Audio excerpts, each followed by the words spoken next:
दशक 5वा, समास 6वा, शुद्ध ज्ञान. श्रीराम. ऐक ज्ञानाचे लक्षण. ज्ञान म्हणजे आत्मज्ञान. पहावे आपणासी आपण, या नाव ज्ञान श्रीराम. मुख्य देवास जाणावे, सत्य स्वरूप ओळखावे, नित्यानित्य विचारावे, या नाव ज्ञान श्रीराम. जेथे दृश्य प्रकृती सरे, पंचभूतिक ओसरे, समूळ द्वैत निवारे, या नाव ज्ञान श्रीराम. मनबुद्धी अगोचर, न चले तर्काचा विचार, उल्लेख परे हुनी पर, या नाव ज्ञान श्रीराम. जेथे नाही दृश्यभान, जेथे जाणीव हे अज्ञान, विमळ शुद्ध स्वरूप ज्ञान, यासी बोली जय श्रीराम. सर्व साक्षी अवस्था तुर्या, ज्ञान ऐसे म्हणती तया, परी ते जाणीजे वाया, पदार्थ ज्ञान श्रीराम. दृश्य पदार्थ जाणीजे, त्यास पदार्थ ज्ञान बोलीजे, शुद्ध स्वरूप जाणीजे, या नाव स्वरूप ज्ञान श्रीराम. जेथे सर्वची नाही ठाईचे, तेथे सर्व साक्षत्व कैचे, म्हणून शुद्ध ज्ञान तुर्येचे, मानुची नये श्रीराम. ज्ञान म्हणजे अद्वैत, तुर्या प्रत्यक्ष द्वैत, म्हणून शुद्ध ज्ञान ते सतत, वेगळेची असे श्रीराम. ऐक शुद्ध ज्ञानाचे लक्षण, शुद्ध स्वरूपची आपण, या नाव शुद्ध स्वरूप ज्ञान, जाणीजे श्रोती श्रीराम. महावाक्य उपदेश भला, परी त्याचा जप नाही बोलिला, तेथीचा तो विचारची केला, पाहिजे साधके श्रीराम. महावाक्य उपदेश सार, परी घेतला पाहिजे विचार, त्याच्या जपे अंधकार, न फिटे भ्रांतीचा श्रीराम. महावाक्याचा अर्थ घेता, आपण वस्तूची तत्वता, त्याचा जप करिता वृथा, सीणची होय श्रीराम. महावाक्याचे विवरण, हे मुख्य ज्ञानाचे लक्षण, शुद्ध लक्ष्यांचे आपण, वस्तूचा हे श्रीराम. आपला आपणासी लाभ, हे ज्ञान परम दुर्लभ, जे आदि अंती स्वयंभ, स्वरूपची स्वये श्रीराम. जेथून हे सर्वही प्रगटे, आणि सकळही जेथे आटे, ते ज्ञान जालिया फिटे, भ्रांती बंधनाची श्रीराम. मते आणि मतांतरे, जेथे होती निर्विकारे, अतिसूक्ष्म विचारे, पाहता ऐक्य श्रीराम. जे या चराचराचे मूळ, शुद्ध स्वरूप निर्मळ, या नाव ज्ञान केवळ, वेदांत मते श्रीराम. शोधिता आपले मूळ स्थान, सहजची उडे अज्ञान, या नाव म्हणजे ब्रह्मज्ञान, मोक्षदायक श्रीराम. आपणासी ओळखव जाता, अंगी बाणे सर्वज्ञता, तेणे एकदेशी वार्ता, निशेष उडे श्रीराम. मी कोण ऐसा हेत, धरून पाहता देहातीत, अवलोकिता नेमस्त, स्वरूपची होय श्रीराम. असो पूर्वी थोर थोर, जेणे ज्ञाने पैल पार, पावले ते साचार, ऐका आता श्रीराम. व्यास वशिष्ठ महामुनी, शुक नारद समाधानी, जनकादिक महाज्ञानी, येणेची ज्ञाने श्रीराम. वामदेवादिक योगेश्वर, वाल्मिक अत्री ऋषेश्वर, शोनिकादि अध्यात्मसार, वेदांतमते श्रीराम. सनकादिक मुख्य करुणी, आदिनाथ मीन गोरक्षमुनी, आणिक बोलता वचनी, अगाध असती श्रीराम. सिद्धमुनी महानुभाव, सकळांचा जो अंतर्भाव, जेणे सुखे महादेव, डुल्लत सदा श्रीराम. जे वेदशास्त्रांचे सार, सिद्धांत धादांत विचार, ज्याची प्राप्ती भाग्यानुसार, भाविकास होय श्रीराम. साधू संत आणि सज्जन, भूत भविष्य वर्तमान, सर्वत्रांचे गुह्य ज्ञान, ते सांगिजेला आता श्रीराम. तीर्थे व्रते तपे दाने, जे न जोडे धूम्रपाने, पंचागनी गोरांजने, जे प्राप्त नव्हे श्रीराम. सकळ साधनांचे फळ, ज्ञानाची सिगची केवळ, जेणे संशयाचे मूळ, निशेष तुटे श्रीराम. 56 भाषा तितुखे ग्रंथ, आदी करून वेदांत, या इतुक्यांचा गहनार्थ, एकची आहे श्रीराम. जे नेणवे पुराणी, जेथे सिणल्या वेदवाणी, तेची आता येची क्षणी, बोधीन गुरुकृपे श्रीराम. पाहिले नसता संस्कृती, रीग नाही महाराष्ट्र ग्रंथी, हृदयी वसल्या कृपामूर्ती, सद्गुरु स्वामी श्रीराम. आता न लगे संस्कृत, अथवा ग्रंथ प्राकृत, माझा स्वामी कृपेसहित, हृदयी वसे श्रीराम. न करिता वेदाभ्यास, अथवा श्रवण सायास, प्रयत्ने विण सौरस, सद्गुरु कृपा श्रीराम. ग्रंथ मात्र महाराष्ट्र, त्याहून संस्कृत श्रेष्ठ, त्या संस्कृतामध्ये स्पष्ट, थोर तो वेदांत श्रीराम. त्या वेदांता परते काही, सर्वथा श्रेष्ठ नाही, जेथे वेदगर्भ सर्वही, प्रगट झाला श्रीराम. असो ऐसा जो वेदांत, त्या वेदांचाही मतितार्थ, अति गहन जो परमार्थ तो तू ऐकाता श्रीराम. अरे गहनाचेही गहन ते तू जाण सद्गुरु वचन. सद्गुरु वचने समाधान नेमस्ता आहे श्रीराम. सद्गुरु वचन तोची वेदांत. सद्गुरु वचन तोची सिद्धांत. सद्गुरु वचन तोची धादांत. सप्रचिताता श्रीराम. जे अत्यंत गहन माझ्या स्वामीचे वचन. जेणे माझे समाधान अत्यंत झाले श्रीराम. ते हे माझे जीवीचे गुज मी सांगैन म्हणतो तुझ. जरी अवधान देसी मज तरी आता येच क्षणी श्रीराम. शिष्य म्लान वंदने बोले धरिले सदृढ पावले. मग बोलो आरंभिले गुरुदेवे श्रीराम. अहम ब्रह्मास्मी महावाक्य येथीचा अर्थ अतर्क्ये. तोही सांगतो ऐक्य गुरु शिष्य जेथे श्रीराम. ऐक शिष्या येथीचे वर्म स्वये तुची आहेसी ब्रह्म. ये विषयी संदेह भ्रम धरुची नको श्रीराम. नवविधा प्रकारे भजन त्यात मुख्य ते आत्मनिवेदन. ते समग्र प्रकारे कथन कीजेल आता श्रीराम. निर्माण पंचभूते ये कल्पांती नासती येथान्वये. प्रकृती पुरुष जिये तेही ब्रह्म होती श्रीराम. दृश्य पदार्थ आटता आपणही नुरे तत्वता. ऐक्यरूपे ऐक्यता मुळीच आहे श्रीराम. सृष्टीची नाही वार्ता तेथे मुळीच ऐक्यता. पिंड ब्रह्मांड पाहो जाता दिसेल कोठे श्रीराम. ज्ञानवनी प्रगटे तेणे दृश्य केर आटे. तदाकारे मूळ तुटे भिन्नत्वाचे श्रीराम. मिथ्यत्वे वृत्ती फिरे तो दृश्य असताच ओसरे. सहजची येणे प्रकारे झाले आत्मनिवेदन श्रीराम. असो गुरुचे ठाई अनन्यता तरी तुझ काय सिरे चिंता. वेगळेपणे अभक्ता उरोची नको श्रीराम. आता हेची दृढीकरण वावया करी सद्गुरु भजन. सद्गुरु भजने समाधान नेमस्ता आहे श्रीराम. या नाव शिष्या आत्मज्ञान येणे पाविजे समाधान. भवभयाचे बंधन समूळ मिथ्या श्रीराम. देह मी वाटे ज्या नरा तो जाणावा आत्महत्यारा. देहाभिमाने येरझारा भोगिल्याच भोगी श्रीराम. असोच हू देहा वेगळा जन्मकर्मासी निराळा. सकळ आबाळ गोबळा सबाय तू श्रीराम. कोणासीच नाही बंधन भ्रांतीस्तव भुलले जन. दृढ घेतला देहाभिमान म्हणून या श्रीराम. शिष्या एकांती बसावे स्वरूपी विश्रांती सजावे. तेणे गुणे दृढावे परमार्थ हा श्रीराम. अखंड घडे श्रवण मनन तरीच पाविजे समाधान. पूर्ण झालिया ब्रह्मज्ञान वैराग्य भरे अंगी श्रीराम. शिष्या मुक्तपणे अनर्गळ करिसी इंद्रिये बाष्कळ. तेणे तुझी तळमळ जाणार नाही श्रीराम. विषयी वैराग्य उपजले तयासीच पूर्ण ज्ञान झाले. मणी टाकिताची लाधले राज्य जेवी श्रीराम. मणी होता सिगटाचा लोभ धरुनिया तयाचा. मूर्खपणे राज्याचा अव्हेर केला श्रीराम. ऐक शिष्या सावधान आता भविष्य मी सांगेन. जया पुरुषास जे ध्यान तयासी तेची प्राप्त श्रीराम. म्हणून जे अविद्या सांडून धरावी सुविद्या. तेणे गुणे जगद्वंद्या पाविजे शीघ्र श्रीराम. सन्यपाताचेनी दुःखे भयानक दृष्टीस देखे. औषध घेताची सुखे आनंद पावे श्रीराम. तैसे अज्ञान सन्यपाते मिथ्या दृष्टीस दिसते. ज्ञान औषध घेता ते मुळीच नाही श्रीराम. मिथ्या स्वप्ने वोसणाला तो जागृतीस आणिला. तेणे पूर्वदशा पावला निर्भय जे श्रीराम. मिथ्याच परी सत्य वाटले तेणे गुणे दुःख झाले. मिथ्या आणि निरसले हे तो घडेना श्रीराम. मिथ्या आहे जागृतासी परी वेढा लाविले निद्रिस्तासी. जागा झालिया तयासी भयेची नाही श्रीराम. परी अविद्या झोप येत भरे भरे सर्वांगी काविरे. पूर्ण जागृती श्रवणद्वारे मनने करावी श्रीराम. जागृतीची ओळखण ऐकतयाचे लक्षण.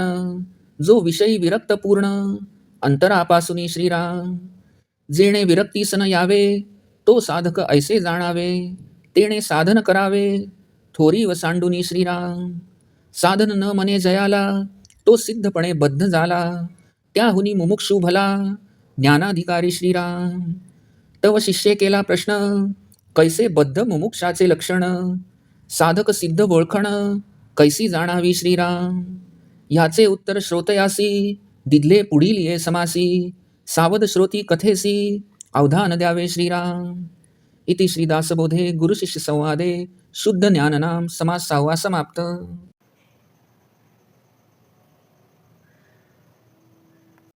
दशक 5वा समास 6वा शुद्ध ज्ञान. श्रीराम. श्री समर्थ म्हणतात की हे शिष्या, ज्ञानाचे लक्षण ऐक. ज्ञान म्हणजे आत्मज्ञान. आपण आपल्याला पाहावे याचे नाव ज्ञान. मुख्य देव कोणता ते जाणावे. आपले सत्य स्वरूप काय ते ओळखावे आणि नित्य काय अनित्य काय याचा विचार करावा, यास ज्ञान असे म्हणतात. जेथे दृश्य असणारी प्रकृती संपते, पंचमहाभूतांपासून उत्पन्न झालेले पदार्थ नाहीसे होतात, द्वैत समूळ नष्ट होते, त्याला ज्ञान म्हणावे. जे आत्मस्वरूप आहे ते मन, बुद्धी, इंद्रिये ह्यांनी जाणता येत नाही. तेथे तर्क चालू शकत नाही. ते परावाणीच्याही पलीकडे आहे. असे जे आहे त्यास जाणणे म्हणजे ज्ञान होय. जेथे दृश्याचे भान उरतच नाही, जाणीवही उरत नाही, कारण जाणीव असणे हेच अज्ञान होय. ह्यालाच विमलशुद्ध स्वरूपाचे ज्ञान म्हणतात. सर्व साक्षी जी चौथी अवस्था तुर्या, तिला ज्ञान असे म्हणतात. पण हे म्हणणेही बरोबर नाही, कारण त्या अवस्थेतही साक्षीत्वाने पदार्थ ज्ञान शिल्लक असतेच. दृश्य पदार्थाचे ज्ञान ह्याला पदार्थ ज्ञान म्हणतात, तर शुद्ध स्वरूप जाणणे ह्याला स्वरूप ज्ञान म्हणतात. स्वरूपाच्या ठिकाणी शुद्ध स्वरूपाखेरीज सर्व सुद्धा जर राहत नाही, तर त्या सर्वचे साक्षीत्व कसे राहणार. म्हणून तुर्यावस्थेचे ज्ञान हे शुद्ध ज्ञान मानूच नये. ज्ञान म्हणजे अद्वैत आणि तुर्येत तर साक्षीत्व म्हणजे प्रत्यक्ष द्वैतच असते. म्हणून तुर्येपेक्षा शुद्ध ज्ञान हे नेहमी वेगळेच असते, हे जाणून घ्यावे. आता शुद्ध ज्ञानाचे लक्षण आहे का. आपण शुद्ध स्वरूपच असतो हे जाणणे, ह्याचा अनुभव येणे, ह्याला शुद्ध स्वरूप ज्ञान म्हणतात. हे श्रोत्यांनी जाणून घ्यावे. महावाक्याचा उपदेश उत्तम आहे, पण त्याचा जप करण्यास सांगितलेला नाही. त्या महावाक्यांच्या अर्थाचा साधकाने विचारच केला पाहिजे. महावाक्यात परमार्थाच्या उपदेशाचे सार आहे, यात शंकाच नाही. पण त्यांच्या अर्थासंबंधी विचार चिंतनच करणे जरूर आहे. नुसता त्याचा जप करून अज्ञानाचा अंधकार नाहीसा होणार नाही. महावाक्यांचा अर्थ लक्षात घेतला की आपण तत्वतः आत्मस्वरूपच आहोत हे कळून येते. नुसता त्याचा जप केल्याने व्यर्थ क्षीणच होतो. महावाक्याचे विवरण हेच ज्ञानाचे मुख्य लक्षण आहे. शुद्ध लक्षांच्यावरून आपण आत्माच आहोत ह्याचा अनुभव येतो. आपल्याला आपलाच लाभ होणे म्हणजेच स्वस्वरूपाचा अनुभव येणे हे ज्ञान अत्यंत दुर्लभ आहे. वास्तविक ते ज्ञान आदी व अंत स्वतःच प्रकाशित करणारे स्वस्वरूपच असते. जेथून हे सर्व विश्व प्रकट होते आणि शेवटी सर्व जेथे लय पावते, त्या आत्मस्वरूपाचे ज्ञान झाले की बंधनाची भ्रांती नाहीशी होते. मते आणि मतांतरे जेथे फोल ठरतात, त्याच्या संबंधी अतिसूक्ष्म विचार केल्यावर त्याच्यात पूर्ण ऐक्य दिसून येते. या चराचराचे मूळ असलेले शुद्ध निर्मळ आत्मस्वरूप, त्याचा साक्षात अनुभव येणे, ह्यालाच वेदांतामध्ये शुद्ध ज्ञान म्हणतात. आपल्या स्वस्वरूपाचा शोध घेऊ लागले की स्वाभाविकरित्या अज्ञान नाहीसे होते. ह्यालाच मोक्षदायक ब्रह्मज्ञान असे म्हणतात. आपण आपला शोध घेऊ लागलो की स्वस्वरूपाचा साक्षात अनुभव येतो. ते स्वरूप सर्वव्यापी असल्याने मी म्हणजे देह हे एकदेशित्व नाहीसे होते व आत्मा हेच आपले स्वस्वरूप असल्याने सर्वज्ञता अंगी बांधते.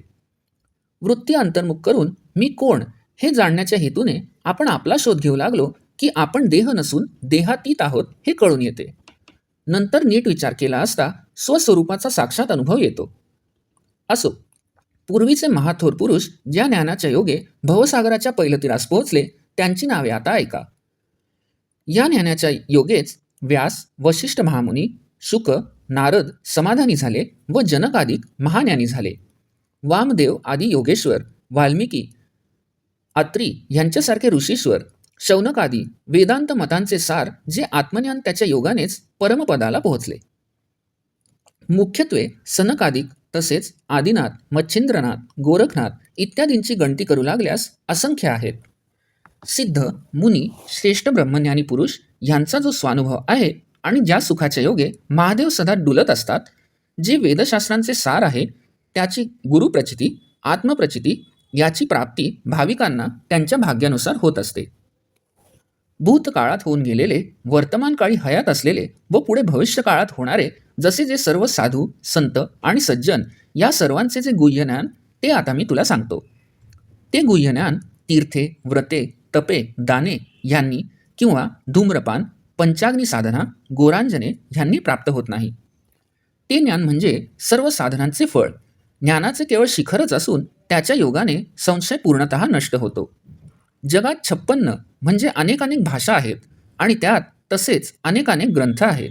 त्या सर्व ग्रंथांचा आणि मुख्यत्वे वेदांताचा गहन अर्थ एकच आहे, तो म्हणजे आत्मज्ञान. ज्याचे ज्ञान पुराणांना नाही, ज्याचे वर्णन करताना वेदही शिणले, तेच ज्ञान आता या क्षणी मी गुरुकृपेने उपदेशितो. श्री समर्थ म्हणतात की संस्कृत ग्रंथात काय आहे हे मी पाहिलेले नाही. मराठी ग्रंथात माझा प्रवेश नाही, पण कृपामूर्ती सद्गुरुस्वामी माझ्या हृदयात बसलेले आहेत. त्यामुळे मला आता संस्कृत अथवा प्राकृत ग्रंथांची आवश्यकताच नाही, कारण माझा स्वामी कृपेसहित माझ्या हृदयात वसत आहे. वेदांचा अभ्यास न करता किंवा श्रवणाचे सायास न करता प्रयत्नाशिवाय सद्गुरु कृपारूपी अमृतमय प्रसाद मला लाभला आहे. मराठी भाषेत ग्रंथ आहेत, पण त्याहूनही संस्कृत भाषेतील ग्रंथ श्रेष्ठ आहेत व संस्कृत ग्रंथातही वेदांत ग्रंथ फार श्रेष्ठ आहेत. त्या वेदांतापेक्षा श्रेष्ठ दुसरे काहीही नाही, कारण त्यात सर्व वेदांचे सार प्रकट झाले आहे. असो, असा जो अतिश्रेष्ठ वेदांत, त्या वेदांताचा मतितार्थ असा, जो अतिगहन परमार्थ, तो तू आता ऐक. अरे, त्या गहनाचेही गहन म्हणजे जे सद्गुरुवचन ते तू जाणून घे. त्या सद्गुरुवचनामुळे निश्चितपणे समाधान लाभेल. सद्गुरुवचन हाच वेदांत आहे, तोच सिद्धांत आहे व तोच प्रत्यक्ष अनुभवलेले ज्ञान आहे. जे माझ्या स्वामीचे अत्यंत गहन वचन आहे आणि ज्याने माझे अत्यंत समाधान झाले, ते हे माझ्या जीवींचे गुज मी तुला सांगावे म्हणतो. जर तू नीट लक्ष देऊन ऐकणार असशील तर आता या क्षणी सांगतो. हे ऐकताच शिष्याने गुरुची पावले सदृढ धरली आणि तो दीनपणे बोलू लागला. तेव्हा मग गुरुदेवांनी बोलण्यास आरंभ केला. अहम ब्रह्मास्मी हे महावाक्य आहे. त्याचा अर्थ तर्काने जाणता येत नाही. तो अर्थही मी तुला सांगतो. त्याच्या योगे गुरु शिष्य त्या अर्थाच्या ठिकाणी एकरूप होऊन जातात. श्री गुरुदेव म्हणतात की हे शिष्या, येथे जे रहस्य आहे ते तू ऐक. तू स्वतःच ते ब्रह्म आहेस, याविषयी संदेह अथवा भ्रम धरूच नकोस. नवविधा भक्तीमधील मुख्य जे भजन आत्मनिवेदन ते तुला आता समग्र वर्णन करून सांगतो. विश्वोत्पत्ती होताना ही पंचमहाभूते ज्या क्रमाने निर्माण होतात त्याप्रमाणेच ती कल्पांतात लय पावत जातात. एवढेच नव्हे तर प्रकृती आणि पुरुष ह्यांचाही ब्रह्मात लय होऊन ती ब्रह्मरूपच होतात. सर्व दृश्य पदार्थ नाहीसे झाले की ज्याला आपण मी म्हणतो तोही राहत नाही, कारण मुळातच परमात्मा एकरूपच असल्याने एकरूपता स्वाभाविकच आहे. जेथे सृष्टीचीच वार्ता नाही, ती पण मूळ स्वरूपात विलीन झाल्यावर एकटे एक परब्रह्म तेवढे उरते. मग पिंड ब्रह्मांड पाहू गेल्यास तेथे कसे दिसणार? ज्ञानरूपी अग्नी प्रकट झाल्यावर त्या योगे दृश्यरूपी केरकचरा जळून जातो. सर्व काही ब्रह्मरूप झाल्याने भिन्नत्वाचे मूळच नाहीसे होते. साक्षात्कारानंतर जरी वृत्ती उद्भवली तरी ती जग सत्यत्वाने पाहतच नसल्याने दृश्य प्रपंच असून नसल्यासारखा होतो. या प्रकारे सहजच आत्मनिवेदन होते. असो, तुझी जर गुरुच्या ठाई अनन्यता असेल तर तुला चिंता करण्याचे कारणच नाही. अभक्त जसा स्वतःला भगवंतापासून वेगळा समजतो, तसे तू स्वतःला गुरुपासून वेगळा समजूच नकोस. आता हे आत्मज्ञान दृढ करण्याकरिता तू सद्गुरु भजन कर. तू सद्गुरु भजन केलेस की तुला निश्चित समाधान लाभेल. शिष्या, ह्यालाच आत्मज्ञान म्हणतात. त्या योगेच पूर्ण समाधान प्राप्त होते. भवभयाचे बंधन हे वास्तविक समूळ मिथ्याच असते. ज्या नराला मी म्हणजे देह असे वाटते तो आत्महत्याराच जाणार. देहाभिमानामुळे तो जन्ममृत्यूच्या येरझारा पुन्हा पुन्हा भोगत राहतो. हे असू दे, हे लक्षात घ्यावे की आत्मा हा स्थूल, सूक्ष्म, कारण व महाकारण या चारी देहाहून वेगळा, भिन्न आहे. जन्म, मरण व कुठलेही कर्म याचा त्याला स्पर्शही होऊ शकत नाही. हे सर्व देहाशी संबंधित असते. या सर्व विश्वप्रपंचाला तू आत्मरूपाने सबाह्य व्यापलेले आहेस. वास्तविक पाहता येथे कुठल्या जीवाला बंधन नाही. देहाभिमानामुळे म्हणजे मी देहच आहे अशी दृढ समजूत करून घेतल्यामुळे व स्वस्वरूपाचा विसर पडल्याने त्यांना आपण बंधनात आहोत अशी भ्रांती झाली आहे व त्यामुळे सर्व लोक भुलले आहेत. हे शिष्या, सांगतो ते ऐक. नित्यनियमाने एकांतात बसून स्वस्वरूपाचे चिंतन करीत जावे. त्या योगे स्वस्वरूपानुभव येऊन स्वस्वरूपाच्या ठिकाणीच तुला विश्रांती, समाधान मिळेल. असे केल्यानेच परमार्थ म्हणजे आत्मज्ञान दृढ होईल. अखंड श्रवण मनन घडले तरच पूर्ण समाधान प्राप्त होते. अशा रीतीने पूर्ण ब्रह्मज्ञान झाले की अंगी तीव्र वैराग्य संचारते. शिष्या, तू जर स्वच्छंदपणे इंद्रियांना मोकळे सोडलेस मोकाट सोडलेस तर ती उच्छृंखल होतील व मग तुझ्या मनातील तळमळही जाणार नाही. ज्याला विषयांच्या ठिकाणी तीव्र वैराग्य उपजते त्यालाच पूर्ण ज्ञान झाले असे समजावे. जसे राजाने प्रथम मण्याच्या लोभाने राज्याचा त्याग केला, पण मणी कवडी मोलाचा आहे हे कळताच त्याने तो त्याच्या पूर्वीच्या मालकास देऊन टाकला व त्यामुळे त्याला स्वतःचे राज्य परत मिळाले. तो मणी क्षुद्र शिंगाचा होता, पण राजाने त्याचा लोभ धरून मूर्खपणाने राज्याचा अव्हेर केला होता. असो, हे शिष्या, मी तुला एक निश्चित भविष्य सांगतो, ते तू लक्ष देऊन ऐक.